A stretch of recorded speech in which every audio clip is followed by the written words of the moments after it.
Welcome again, Facebook friends, to Prayer Time with Brother Jed.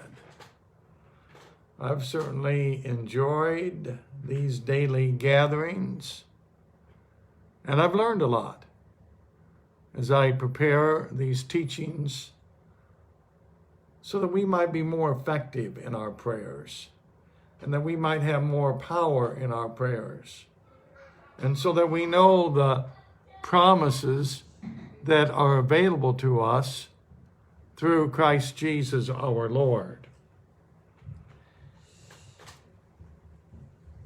In the last two sessions, I have stated this, and listen to me, listen carefully. God became a man that man might become divine. Have you become divine? If not, you're missing the purpose of the incarnation. Why God came to earth, why the Word became flesh and dwelt among us, teaching, preaching, doing marvelous works. God became a man that man might become divine.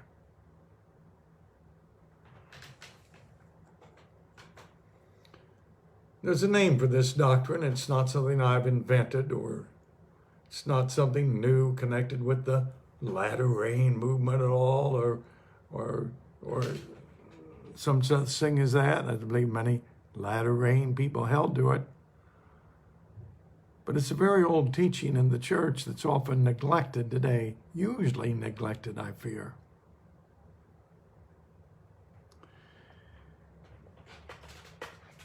I want to quote to you from some of the church fathers, substantiate that this is not a new doctrine, or I'm not coming off the wall when I'm teaching you this. Athanasius, Bishop of Alexander, he lived from 296 AD to 373 AD. Who knows what Athanasius is perhaps most famous for?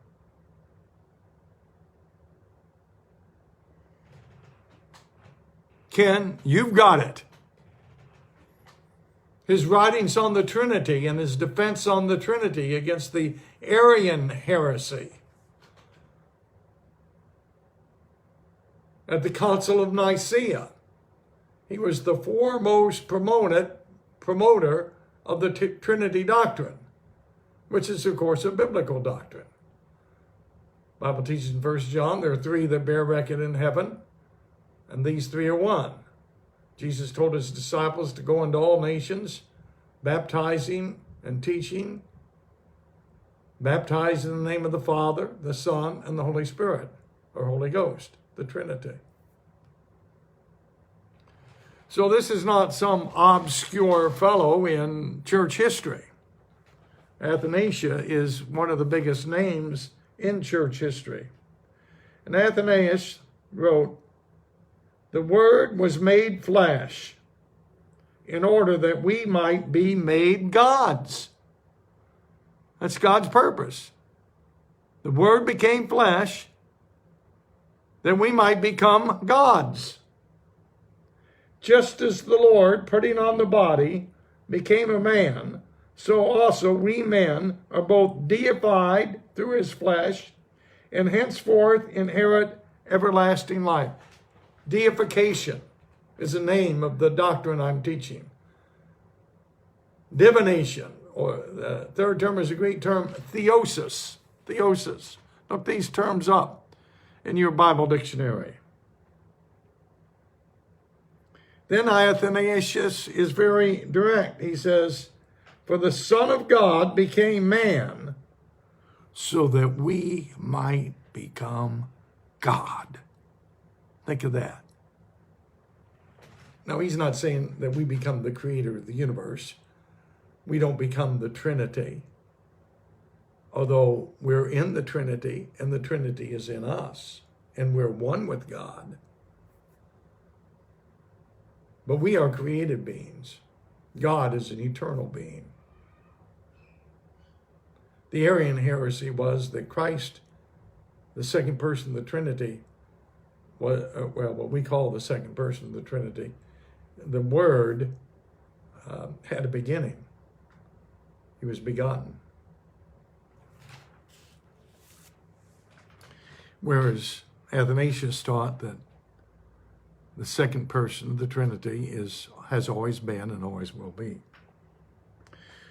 Even Augustine of Hippo wrote in 350, where he lived 354 AD to 430 AD. Says this, but he himself that justifies also deifies. For by justifying, he makes sons of God. So when we're justified, we're made a son of God. John 1 and 12, for as many as receive him, to them gave he the power to become the sons of God. I'll never forget the time as I was seeking God in 1972. I'd been raised in church, but I'd rebelled, and I don't think I was ever really saved, even though I was baptized and confirmed in the church at 12 years old. But I was beginning to read the Bible, and I had been reading John. And I remember one day, as my father and I entered the house together, my earthly father entered our home together, I said, do you realize we are the sons of God? Now, this is before I'd actually become a believer, but I'd been reading John 1:12, for as many as receive him, to them gave he the power to become the sons of God. I've been reading Little John, 1 John, the little book of 5 chapters towards the end of the Bible. So God was revealing what was available to me, what I was missing. And I received him. I became a son of God, a son of the Most High God.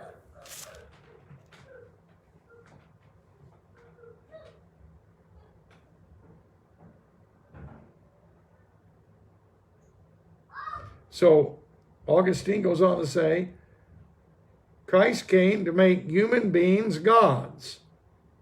Augustine said he was made man who was God.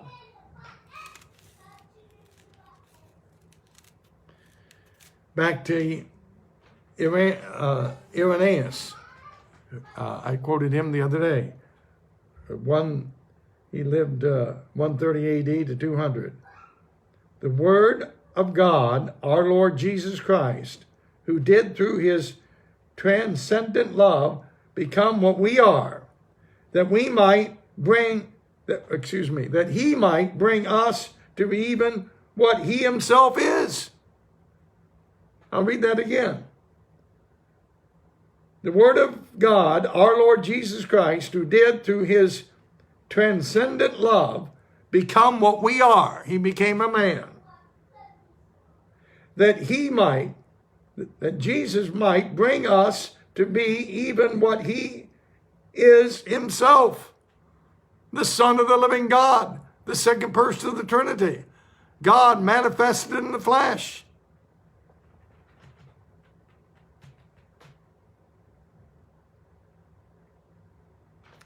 Well, let's get to the scriptures to affirm this doctrine. But I think it's impressive to have it backed up by the church fathers, who were much closer to the teachings of the original 12 apostles than we are, at least in time.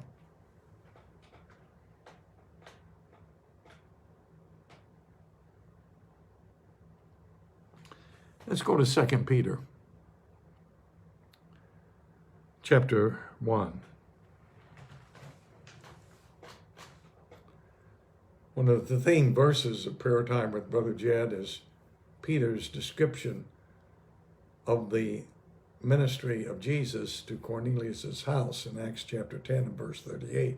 how God anointed Jesus of Nazareth with the Holy Ghost and power, who went about doing good and healing all that were oppressed of the devil. And he's passed this anointing on to us. It's available to us if we're able and willing to receive it.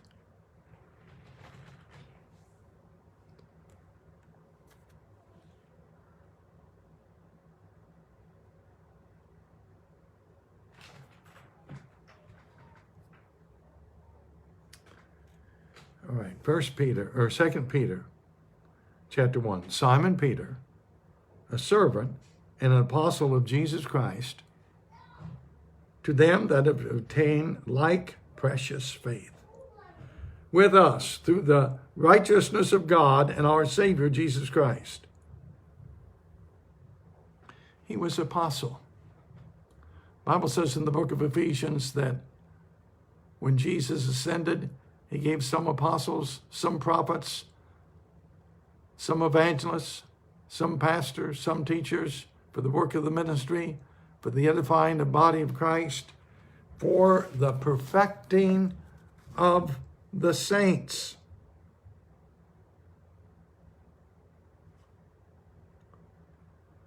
For the work of the ministry, for the edifying of the body of Christ. We need this fivefold ministry for the perfecting of the saints.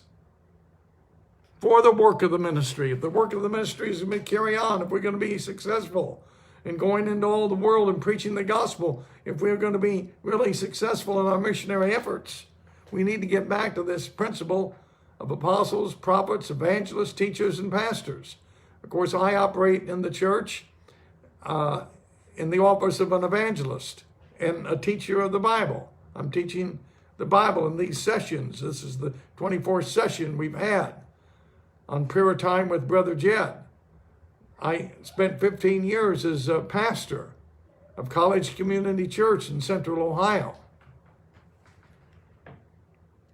Verse 13, he gave these ministries till we all come in the unity of the faith and the knowledge of the Son of God unto a perfect man, unto the measure of the stature of the fullness of Christ. Have you received the fullness of Christ in your life? Or just partially received him and not received his fullness? This precious faith, like precious faith. It's a wonderful faith. We're talking about a faith here that does more than just justify us, forgive us, and pardon us. We're talking about a faith that we can walk in, that we can practice, with which we can do marvelous deeds and works. The works that Jesus did, and even greater works is the promise. This is the faith that we can be God's, if you will. Divine.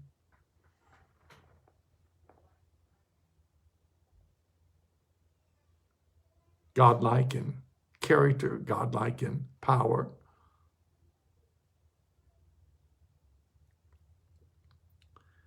Of course, it all comes through the righteousness of God and our Savior, Jesus Christ. Grace and peace be multiplied unto you through the knowledge of God and of Jesus Christ our Lord. So we want grace multiplied to us. Not just added to us, but multiplied to us. We want peace, a peace that passes all understanding. We want that multiplied to us. And that we can have a perfect peace, a perfect calm in the midst of the storms of life that are raging around us. So we can say and speak to the wind as Jesus did and say peace, and to the sea, be still, and bring about a great calm. Our country has not been too calm for the last couple of months. We've been in a stir, a panic. I'm afraid overreacting in most cases to this coronavirus, shutting everything down. hiding away in our homes, instead of going forth and ministering, closing down our churches. So we want peace. We can have the peace of mind. We can have a confidence that this noisome pestilence will not come our way. This plague will not consume us.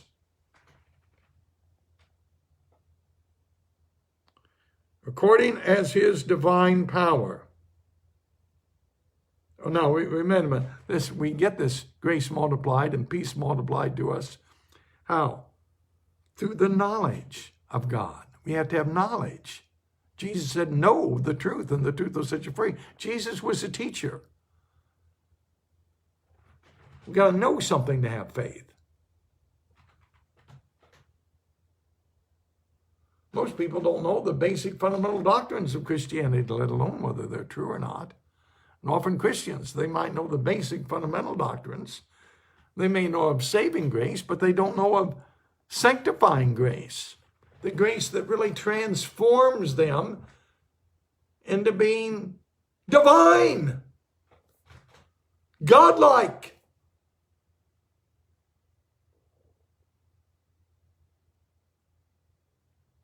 Why don't they know it? Well, one thing, it's not generally taught in the pulpit, but that's no excuse. You've got a Bible, read it on your own. Accept it for what it says. Then live it out. Study to show yourself approved. Be a workman that needeth not be ashamed, rightly dividing the word of God. We have the Holy Ghost, who's our teacher. I'm a man filled with the Holy Ghost. I want to help you. I want to pass this knowledge that I have learned of God over the past almost half century on to you. So it comes through knowledge. We need to know something to have faith. It's not just something that God's going to supernaturally zap you with. You got to dig for it. You got to strongly desire it. You got to diligently seek it. This knowledge, this understanding. Through the knowledge of God and of Jesus our Lord. According as his divine power, there's that word divine, and we're talking about divination, or deification, or theosis, becoming God-like. According to his divine power, the divine power is available to the church.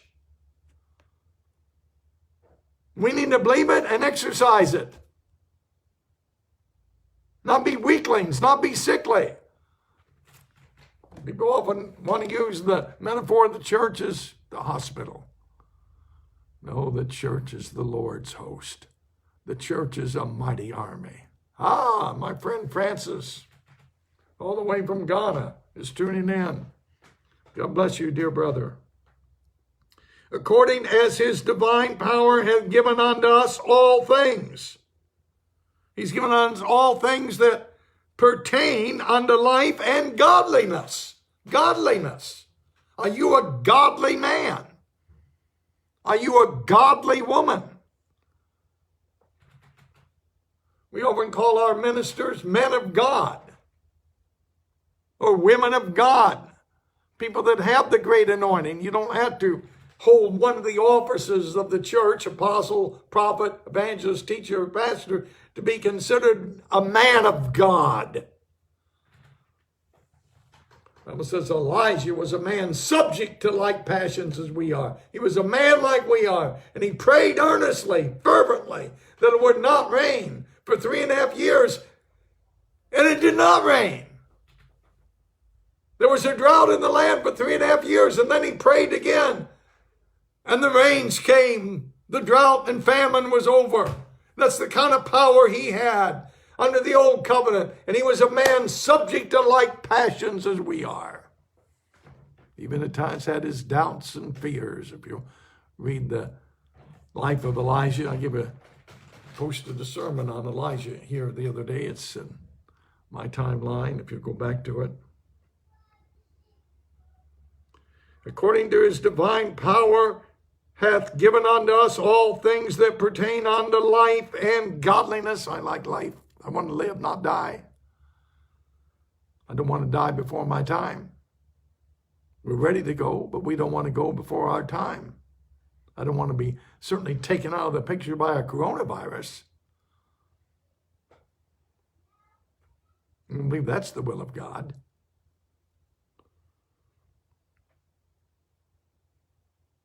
Like Enoch, he walked with God and was not. God took him. Speaking of Elijah, who was a man subject to like passions, he never died. He was taken body and soul up into heaven in a chariot, in a fiery chariot. Hallelujah.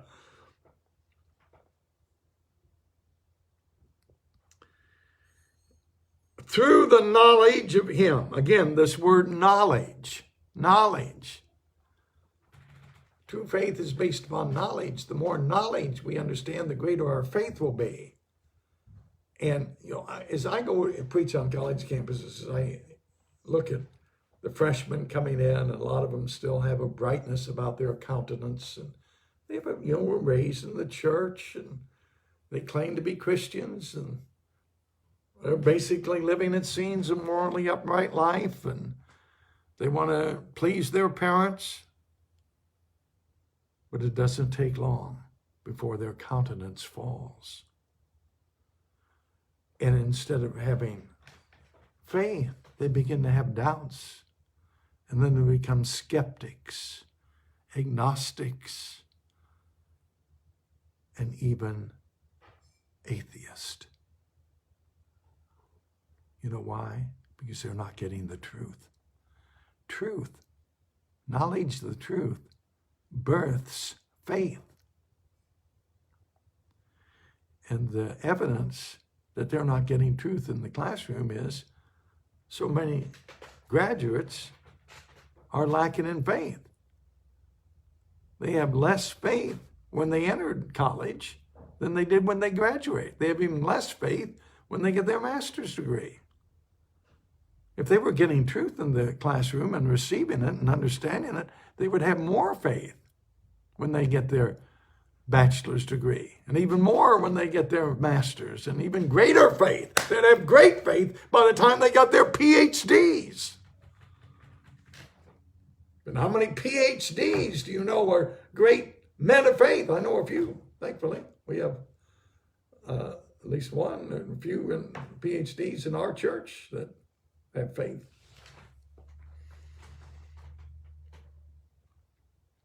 The knowledge of him that calleth us unto glory and virtue.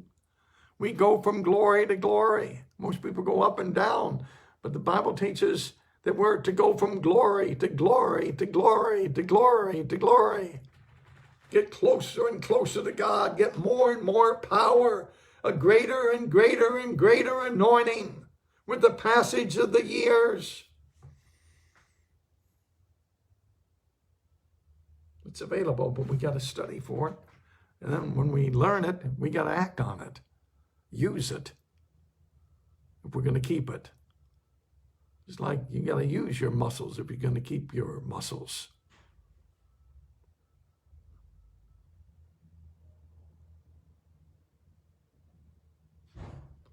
Virtue. Virtue. We're to be virtuous men. Holy men. Holy men of God. Verse 4, whereby are given unto us exceeding great and precious promises. So that's what I'm talking about here. This divination, deification, theosis, is a great and precious promise. It's available to you. It's available to me. It's been available to us since Jesus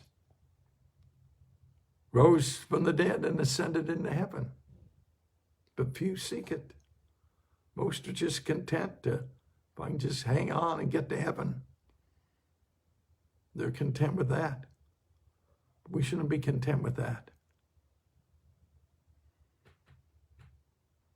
We should go after these exceeding great and precious promises. The promise of theosis. God became a man man might become God. Or as I put it, God became a man, that man might become divine. Divine.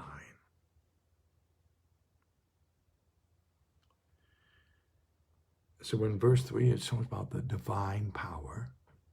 In verse 4, it talks about the divine nature, whereby are given us exceedingly great and precious promises, that by these ye may be partakers of the divine nature, the nature of God.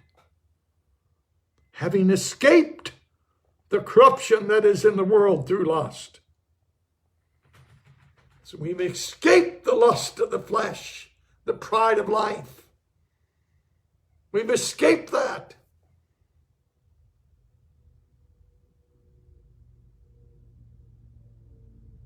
The Exodus, the Jews escaped the bondage of Egypt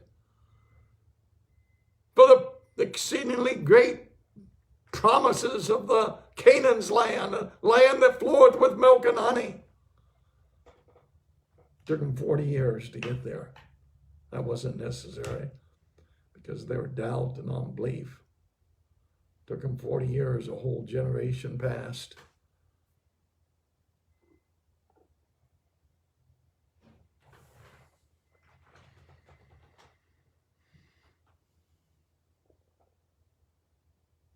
This divine nature is available to us now in this life.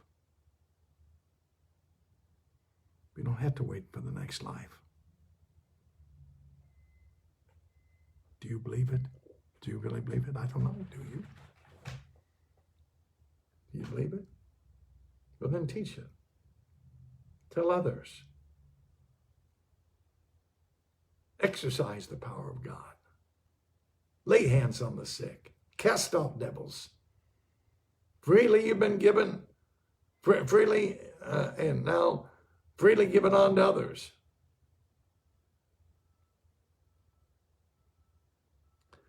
Amen. Well, that's a good study for today. Do we have any prayer requests? Thank you for tuning in today. Well, Father, we pray that those listening today will have grace and peace multiplied unto them. That they'll study to show themselves approved and be workmen and greatly increase in the knowledge of God and our Savior Jesus Christ. That they'll have the divine power. That they'll be godlike, godly people, virtuous people. That they will partake. They will eat of the divine nature.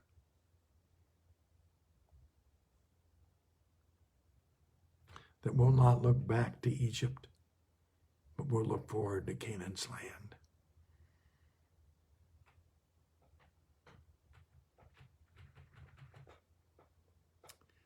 So, Father, we thank Thee. We lift up all my Facebook friends to You, Lord, that You'd bless them, especially, Lord, those that regularly communicate with us and are part of this ministry, our partners, who give to the ministry and help us to get these messages out, to go into all the world, to go to the campuses and preach. We pray for our church, our churches. Lord, as they're reopening, we pray that they'll seek these exceedingly great and precious promises.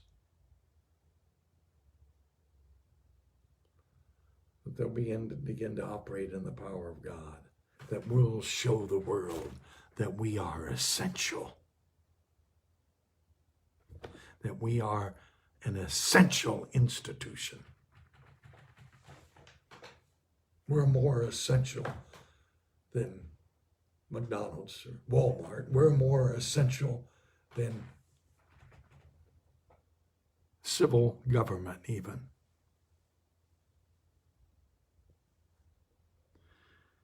By the way, this divination or theosis or deification in Protestant Christianity is more often called sanctification or union with God. It's essentially the same thing. Hebrews chapter 6 says, let us go on to perfection. Amen. Here's Brother Frank. Brother Frank has just gotten back from his oncologist. Good news. Thank you. Who said he's doing well. Amen. He's doing well. Hallelujah. Glory to God. We got the power of prayer. We're thankful for the help that the medical science can give. Lord, we want to avail ourselves of all of your gifts and be healed in the name of Jesus. Brother Frank, be healed completely, Lord. Be delivered completely from this cancer. In Jesus' name I pray. Amen. Hallelujah. Glory to God. All right, folks. See you tomorrow.